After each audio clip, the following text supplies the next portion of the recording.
ìbéèrè wa sì ni pé kí ni ó máa ń mú ọmọ ológo ní ogun nínú ìdílé tí a ti bí? Ó ṣe jẹ́ pé nílé tí a ti bí ọmọ ológo náà ni ó ti máa ń rí ogun jù. Ẹ̀kú kàrà. Hallelujah. Ògo ni fọ́lọ́run lókè ọ̀run. What a good question. God bless you. Nǹkan tó ṣẹlẹ̀ ni pé ọ̀rọ̀ yẹn ọ̀rọ̀ tó kíni, ọ̀rọ̀ tó dẹ̀ lágbára ni.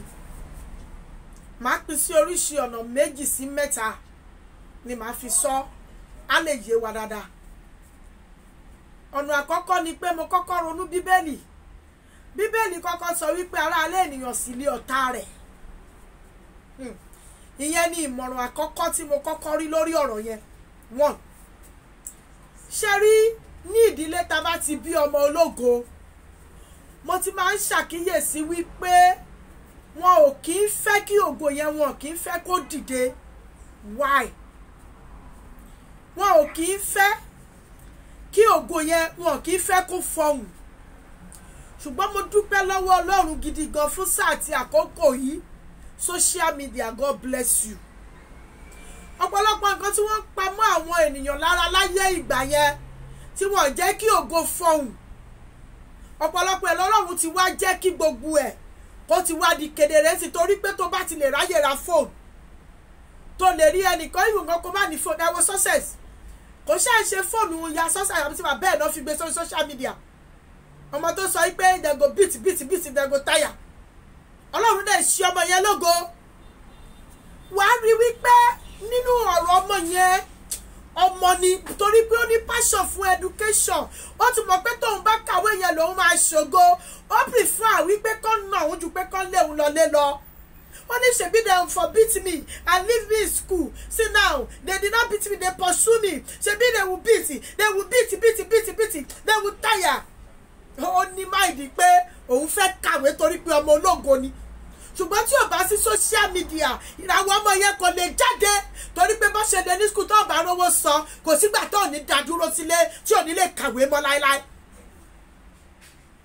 Ọmọ ológo nídìílé, àwọn ẹbí wọn kì í fẹ́ kó jù wọ́n lọ. Why that? Mo máa ń bi ara mi léèrè fún ara mi. Tènìyàn bá jẹ́ wòlíì nínú ìdílé ẹni ò ti ní jọ wọ́n lójú. Ará ta máa rí bí ológo torí pé wọ́n mọ̀ kan tó ti fojú ẹ̀ rí. Ọmọ mi kan bá mi sọ̀rọ̀ lẹ́ni pẹ̀lú omijé lójú. Ó lóun sọ fún ènìyàn yẹn wípé ṣòro tí ọjọ́ tí mo wá bá ẹ pé mo fẹ́ sanwó ìkan báyìí tó sọ fún mi wípé mo rò ó gbogbo ọmọ tí mo bí pé ó ní ìyá yẹn sọ wípé òun rí òun bí ọmọ tí ò ní méèkì ẹ̀ láyé, ṣùgbọ́n lẹ́ni nǹkan òun ni breadwinner ilé yẹn. Ọmọ ológo bó jẹ́ orin lọ mọ́mọ́ ọkọ ẹ máa tẹ̀ráwó ẹ̀ mọ́lẹ̀, àgàgà kó wá kọ́ ní church. Wọ́n máa sọ pé kí ló ṣe gan, ó ti lè ṣẹ̀yà gbangba jù, ṣé ìwọ nìkan ló yẹ kó máa kọrin, ṣé ìwọ náà pè èyí kíní kan. Nínú ilé ẹ̀ náà ti máa takò ìkànnì yín. Ẹ jẹ́ kọ́mọ ológo gbérí. Ẹ jẹ́ kí n sọ kankan fún yín o. Adáni ti dáni tán o. Atúnidá tẹ́ ẹ bá ṣọ́ra ẹ máa jẹgba lọ́dọ̀ Ọlọ́run. Ẹlẹ́jọ́ ẹ pé ẹ̀bùn tó ní ni pé kókò ṣáà máa jó fọ́lọ́run. Dásí step ẹ̀ kó máa wu Ọlọ́run. Tẹ́lómi bá fi ṣẹ̀kẹ̀rẹ̀ yín dábìrà nínú church. Tẹ́lómi bá fi tó bá jójó Jésù bí òkòtó. Tọ́mọ mi bá kọrin jáde lẹ́nu, ẹ rò pé áńgẹ́lì ló ń kọrin lọ́run ni. Ẹ máa fi ògo yẹn, ẹ máa tẹ̀ wọ́n mọ́lẹ̀. Ẹ máa tẹ̀ wọ́n rí ẹ̀ nífẹ̀ẹ́ kó jáde, irọ́ lẹ pa. Ògo yẹn máa jáde. Yorùbá sọ pé wòlíì ò kí ń lọ́lá nílùú ẹ̀ torí pé aráàlú ẹ̀ wọ́n fẹ́ kó lọ́lá ni. Tó bá fẹ́ kó lọ́lá, ó máa lọ́lá torí pé ẹni ọlá ni wòlíì jẹ́. Tó bá ti sọ nǹkan fún yàn pé nǹkan báyìí ni mo fẹ́ ṣe nígbésí ayé mi o, tó bá ti wá rí ọmọ yẹn pé ó ń ṣe iṣẹ́ tó nǹkan tó lóun fẹ́ jẹ́ láyé yẹn, ẹ bẹ̀rẹ̀ sí ní máa bínú ẹ̀. Àgàgà kí ènìyàn kan wà nídìílé yẹn kó jẹ́ olówó tó lè promote ẹ̀, kò ní promote àlọ́ promote aráàta. Ìkànnì yín bọ̀dá. Promote a star in your family kẹ́yìn náà ní ológo. Ṣùgbọ́n torí pé ó jẹ́ ọmọ àbúrò ẹ, ó wá fẹ́ kí ọmọ àbúrò ẹ kó gbé ní ju tiẹ̀ lọ. Ó wá fẹ́ kí ọmọ àbúrò ẹ kó sọ pé àwọn ní star tó ń kọrin yẹn, ó wá ní promote ẹ̀.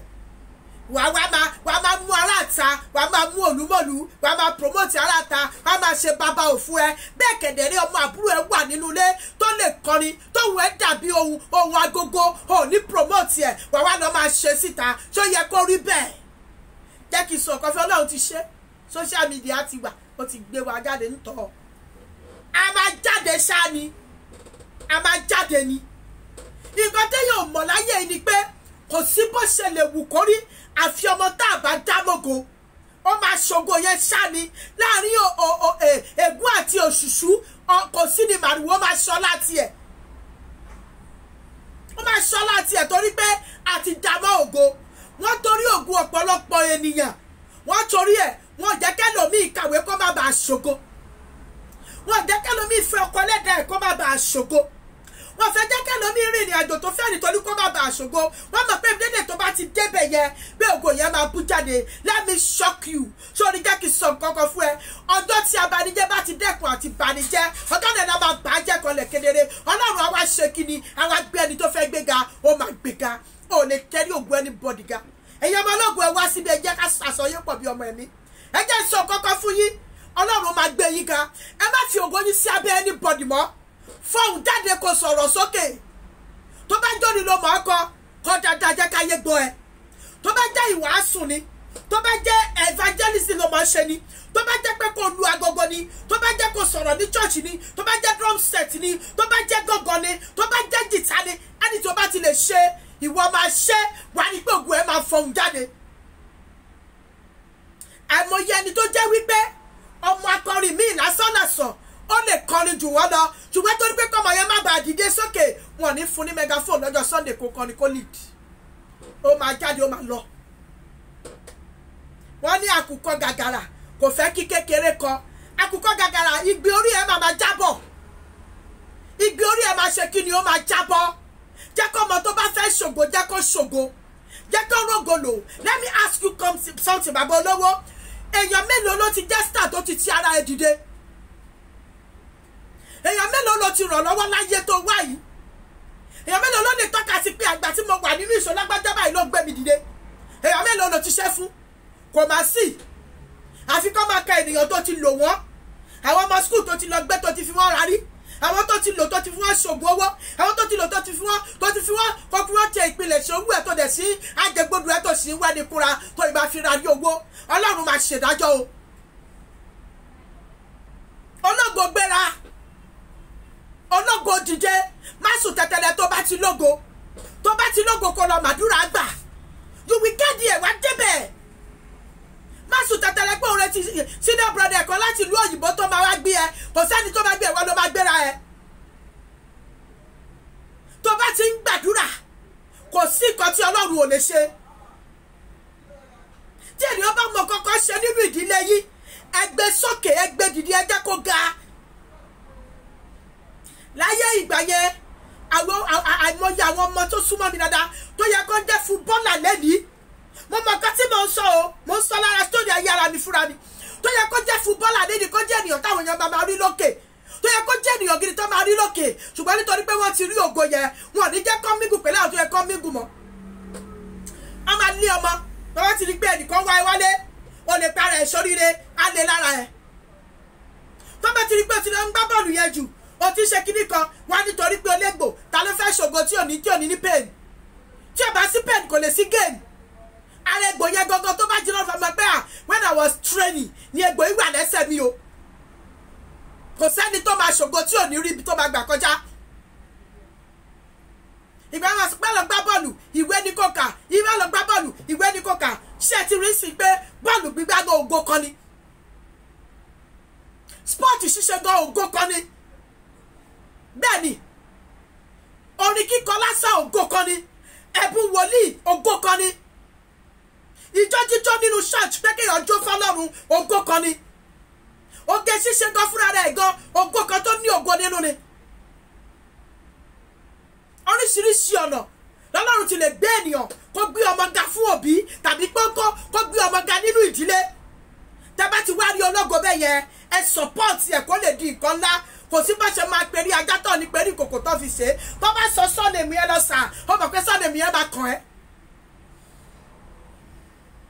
ìgbà tó bá ti wá dodidi wá máa náwó sí ọmọ àbúrò mi nìyẹn ọmọ ẹ̀gbọ́n mi nì ìgbà tó dẹ̀ yẹ kó ràn lọ́wọ́ ṣe ràn lọ́wọ́ ìgbà tó nídìí owó tó yẹ kẹ́ gbéga ṣe gbéga torí ẹlòmíì kò kàwé lẹ́ni ló jẹ́ kí ogun ayé ẹ̀ kó mẹ́hẹ.